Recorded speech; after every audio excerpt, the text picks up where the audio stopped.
Disclaimer: this content may dramatize real events and include speculation.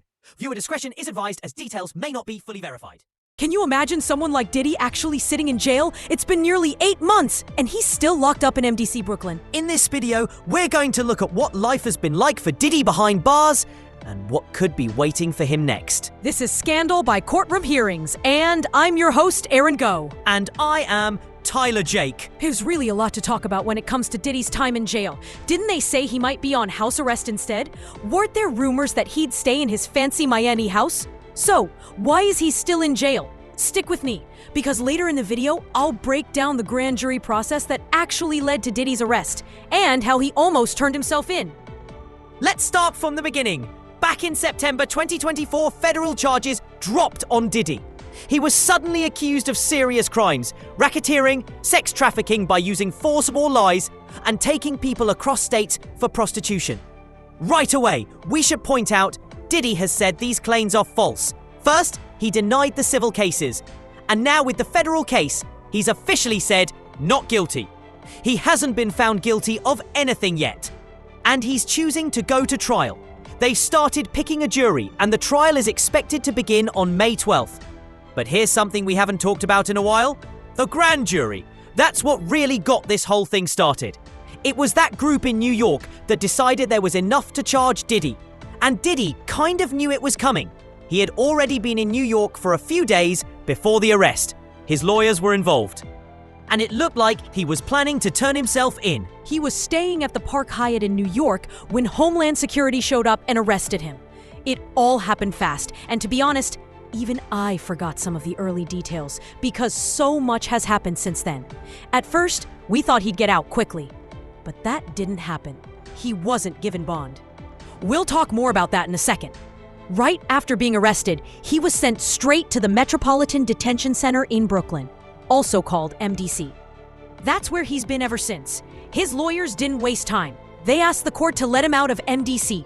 They even said he should be moved to a different jail in New Jersey, Essex County, because MDC wasn't safe. One of his main lawyers, Mark Agnifilo, argued that the conditions at MDC were awful. He said the place had too many inmates, violence, not enough staff. He even said MDC had a bad past. He claimed 2 inmates had been killed just a few months before Diddy got there. He also said 4 inmates had taken their own lives over the past 3 years. And 6 employees at MDC had been arrested over the last 5 years. That's not a good sign. Quick side note, our upcoming guest, Dr. D. Wayne Hendricks, actually used to work as a warden at MDC. So yeah, he knows the place well. Now, let's talk about Diddy's bail proposal. His lawyers asked the judge to release him under house arrest with a $50 million bond. His mother, sister, 3 adult sons, and 2 of his children's mothers agreed to sign for him. His legal team promised strict rules. He wouldn't be allowed to travel freely. He'd have a GPS ankle monitor. He could only have certain women visit him, and those visitors would be pre-approved. Their first idea was to send him to his big house in Miami. The judge said no way, almost immediately. Then they tried to say he could stay in New York instead. This time, they offered an Upper East Side apartment. They said there would be 2 guards living inside with him, and another guard would stay downstairs. He wouldn't have any internet access or phones. The only people he could talk to were his lawyers or a few family members, and only if the court said yes. Diddy's lawyer, Mark, even said Diddy would never be violent if released. He called the plan super strict, even stricter than the jail itself. But the judge still said no. So Diddy stayed at MDC. Let's talk about his time there. When he was first brought in, Diddy was put on suicide watch. I looked into what that means. The DOJ says it's when staff check on someone very often to make sure they don't hurt themselves. That's where Diddy started. Later, they moved him out of suicide watch. But he wasn't with the regular inmates yet. He was placed in a protective custody unit. That area is used for high-profile people, or inmates who might be at risk. Another famous person who stayed in that unit was Sam Bankman-Fried. He's the guy who ran FTX and got caught for fraud. Eventually, Diddy was moved into general population, also known as Gen Pop, and this is where things got more interesting. There were rumors that other inmates became friends with him, or that he became friendly with them. Some reports said inmates made Diddy's bed for him. Others claimed they did his chores or gave him snacks. Apparently, Diddy was trading canned food like tuna, kind of like money in jail. And here's a big one. Reports say Diddy used other inmates' phone accounts. That's a huge deal. Prosecutors said Diddy used those phones to talk to people not on his allowed list. They say he did it to avoid being recorded, since all jail calls are monitored. They say he tried to talk to 8 different inmates and use their accounts to send messages. The prosecutors claim he tried to mess with witness testimony. They also said he tried to influence the jury before trial even began. They wrote, quote, "He ran social media campaigns and leaked private information to help his case." They say he also used third parties to talk to witnesses. Interesting, especially now that jury selection has started. Let's go over some more things that were reported. One report said that Diddy was scared someone might try to poison his food. We'll talk more about that in the interview later. But from what I've learned, it seems very unlikely that his food could have been poisoned. There were also reports saying Diddy had a mental breakdown around the holidays. This came from the Daily Mail, which quoted someone close to Diddy, though they didn't give a name. That source said spending the holidays in jail was a nightmare for Diddy. They added that Diddy was able to calm down by using meditation. It took him a few hours of deep breathing to relax and feel better again. Other reports came out about Diddy's life inside and even outside MDC. Yes, outside too. That's because on January the 30th, he was taken to a Brooklyn hospital. This was reported by the New York Post. They said it happened late at night, around 10 p.m. To avoid drawing attention, he was taken there to an MRI because of a knee problem. That knee issue had been bothering him since he ran a marathon years ago, so it wasn't a new injury. The report said he had the scan done and was then taken back to MDC. I actually talked to our guest, Dr. D. Wayne Hendricks, about this. He told me, yeah, that totally makes sense. Because of Diddy's fame, they wanted to keep it quiet to protect both Diddy and the jail officers. Mark Agnifilo, his lawyer, told TMZ he wouldn't talk about Diddy's movements or health. And the Federal Bureau of Prisons also said, for privacy and safety reasons, we don't talk about medical details. So, we don't have full confirmation on everything, but there's enough solid reporting to suggest it's true. Now, here's something I can confirm 100% because it came from our own law and crime team. We have a clip from September that shows Diddy playing hacky sack in Central Park. Now, he looks way thinner, which makes sense after being in jail for months. That life is nothing like the luxury he was used to. Our reporter, Elizabeth Milner, was in court back in December and saw Diddy up close. You'll be hearing more from her soon because she's covering this whole trial. She said he looked shockingly skinny, and that comment got picked up by Page 6. She also said he has a lot more grey hair now. You can even see that in courtroom sketches. Speaking of how he looks, let's talk about what he's allowed to wear at trial. According to a recent court order, Diddy can get some regular clothes for the courtroom. Here's what the order says. Diddy, also known as inmate number 374-52054, can wear non-prison clothing during trial. That includes up to 5 button-down shirts, 5 pairs of pants, buy sweaters, 5 pairs of socks, and 2 pairs of shoes without laces. That's what he'll wear in court. But every night, he'll be back in his orange jumpsuit, sleeping in his jail cell. And that's really what this episode is about. Diddy's life in jail. So now's the perfect time to move to our interview, for a deeper look at what jail life is really like. Today's guest is back by popular demand. He's one of our favorite guests, Dr. D. Wayne Hendricks, a former jail warden and correctional officer. Thanks for joining us again. I love hearing your insights. And now that we're talking about Diddy, I've got a ton of questions. Let's rewind to last September, when Diddy was arrested.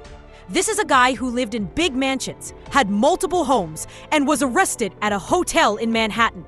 Then suddenly, he's in MDC Brooklyn. What would that moment be like for someone like him? Well, I'm sure it was a big shock. Yes, he probably knew he was going to deal with the courts and the law. He even flew to New York. So maybe he planned to turn himself in. But I don't think he thought he would be kept in jail. I think he imagined getting arrested, being booked, getting bail, and going back home to prepare for trial. Instead, he was arrested in a hotel right after spending the day in Central Park.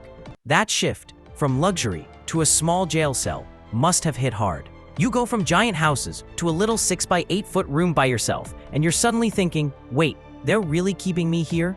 He was put on suicide watch and went through a risk check to see if he needed to be in a special unit. I'm guessing the first few days were rough, full of shock. Even though he may have been upset about the food or the cell conditions, he did manage to adjust over time. He got used to things as the months went on. That's a good point. Now the trial is about to start, we know he never got bail. He's been in MDC the whole time. But at the start, people thought he'd be out quickly. Maybe even Diddy himself. So it's wild to think he's been in there for months. One of the first things his lawyer said was that MDC wasn't safe. They said the conditions were really bad. Since you know the place well, what do you think? There was a case with the mafia where jail staff were helping bring in illegal stuff. There was also an incident where staff abused inmates in an elevator. And another where a female officer got pregnant by someone who was waiting for trial, someone accused of killing 2 undercover cops. So yes, a lot of serious things have happened there. The place is huge, about 1 million square feet, with 2 main sections, east and west buildings. A lot has been said about what's gone wrong there. But during the 3 years I worked there, I saw many staff who really did try hard to do their jobs right. Of course, once in a while, something bad happens that makes headlines. Still, when you're caring for 3,500 inmates, feeding them, keeping them safe, and providing healthcare, problems can come up. Now, there aren't even that many inmates in the building anymore, and someone like Diddy wouldn't be placed with the worst of the worst. He's not being held with violent criminals or drug kingpins on the upper floors of the West Building. Instead, he's in the East Side, a calmer area with maybe 20 other inmates. The crimes of the people around him aren't extremely violent, so Diddy doesn't need to constantly worry about being attacked. But yes, you're right, MDC has had its problems. Still, from my time there, I know there are people doing their best to keep everyone safe, including Diddy. That totally makes sense. For someone like Diddy, the shock of going from a fancy life to jail must have been huge. In past interviews, we've talked about how prison has its own culture, almost like its own little society. So I'm sure it took Diddy time to adjust. There were even reports saying he was worried someone might poison his food. Now, he never said that himself, but others reported it. And I remember asking you about it, and you said that didn't seem likely. No, it really wouldn't be possible in that kind of jail setting. Food is made ahead of time. It gets packed onto carts and sent to each housing unit. Then, there are small kitchen areas where the food is reheated and served. To actually poison someone's food would take a huge plan involving several people. And remember, thousands of meals are served every day in prisons all across the country. If people were getting sick, it would be a major issue. In fact, if a jail doesn't give decent food or basic medical care, it can lead to riots or other serious problems. Now, is jail food fancy? No way. No one says, let's go to jail to get a great dinner. But the food is safe to eat. I think Diddy might have just been paranoid in those early days. And I don't know if that was from stress, or maybe even past drug use. There have been reports about that. But either way, being locked up when you're used to private chefs, your own plane, a home spa, it's a major mental shift. Suddenly, you can't pick up the phone whenever you want. You have to wait for everything. So maybe those fears came from being overwhelmed. Let's talk about that first week again. When Diddy arrived, he wasn't put with regular inmates right away. He started out in seclusion and suicide watch. Then he was later moved to general population. Can you explain how that process works? Sure, because his case is so high profile, and because of who he is, they took special steps at first. It's similar to how they handled people like Jeffrey Epstein or Ghislaine Maxwell. They kept Epstein in a special unit until the day he died, and Ghislaine Maxwell had extra rules to make sure staff could respond quickly if she seemed at risk. Diddy was an MDC, not MCC like Epstein, but the idea was the same. At first, they checked the inmate's mental state, the risk of self-harm, and how others might react to him. After a week or two, they moved him to a safer unit. That unit is usually for ex-cops or people charged with sex crimes who can't safely be in normal jail areas. For example, a former police officer might run into someone they arrested before. That could cause problems. And people accused of sex crimes often get targeted by others in jail, so they're kept in a separate place. Diddy was put in a unit like that, quiet and more controlled. There, he could start focusing. On preparing for trial. But if he gets convicted, that will all change. He'll get the full prison experience, no special treatment. That's going to be something to keep an eye on, and will definitely bring you back once the trial starts moving to talk about what could happen. Right now though, let's talk about how he's been living inside MDC. There were reports that he got along with other inmates. Some say they did favors for him, like making his bed or sharing snacks. Other reports said he was using other people's phone accounts to avoid getting recorded. That part really caught people's attention, but it doesn't seem smart, because jail calls are always recorded, no matter whose phone you use. What do you make of all that? Well, once you realize you're not getting out anytime soon, your mindset starts to change. You begin to accept that this is your new environment, at least for now.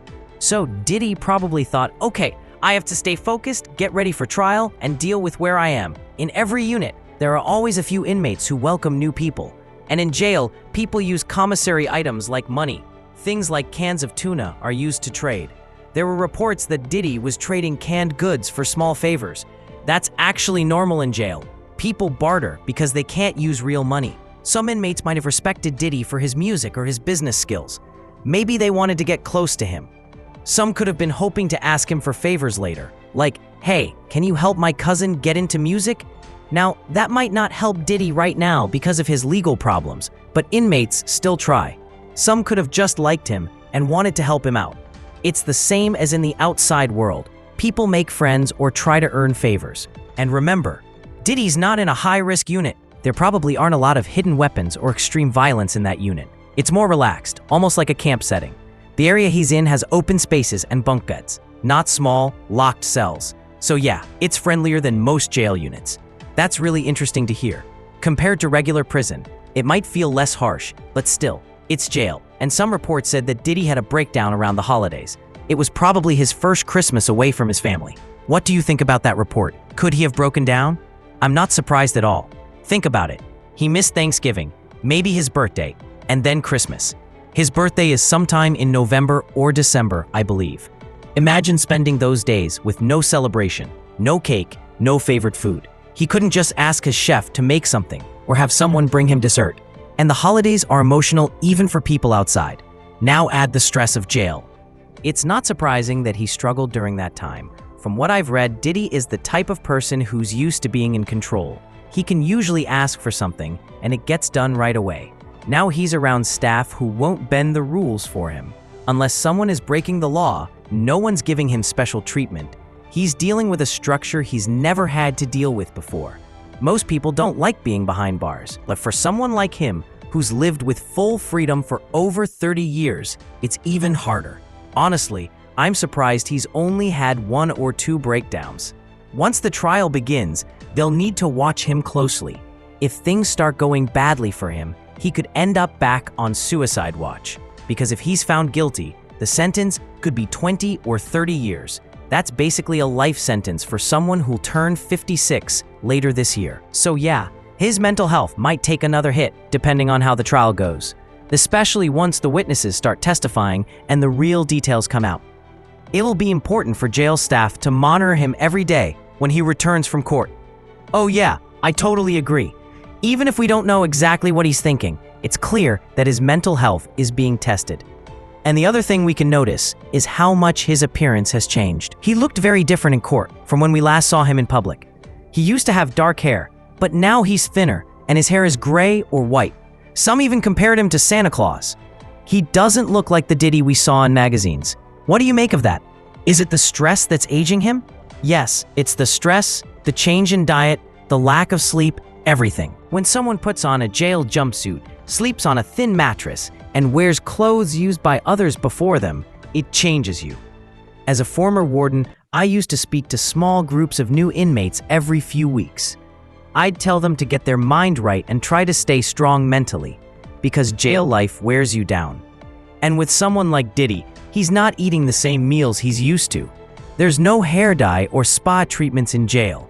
Now, I'm not saying he definitely dyed his hair before, but his sudden graying makes it seem like he did. He probably had a team helping him stay young and sharp. Stylists, trainers, massage therapists. Now, all of that is gone. He's not working, not making music, not having meetings. All the daily things that kept his energy up are no longer there. That kind of shift hits hard and fast. So, yes, the gray hair, the weight loss, it's all part of the change that jail life brings. He's probably not sleeping well either. The beds are small, the pillows are thin, the blanket's basic unless he trades for another one. So, life is very different. Hopefully, he's staying mentally strong enough to keep fighting for his freedom. We'll soon find out if the jury believes he's guilty or not. And if he is found not guilty, maybe in 6 months, he'll look more like his old self again. But even then, we don't know how much money he'll have left or what business partnerships he'll still have. At least if he's cleared, he'll get his freedom. There's just so much to think about. What he's already faced in jail is fascinating, and what happens next could be even bigger. And that's why we're going to keep covering this as the trial moves forward. We'll definitely bring you back, Dr. Hendricks. But for today, thank you so much for joining Scandal again and talking with us. Thank you for having me. So, what's next for Diddy? For now, he'll stay at MDC while the trial plays out. The trial is expected to last 8 to 10 weeks. If he's found guilty, the next step will be a federal prison sentence. So we'll have to wait and see what the jury decides. If you want to follow everything leading up to that moment, now's the time to subscribe. Thanks for watching this episode of Scandal.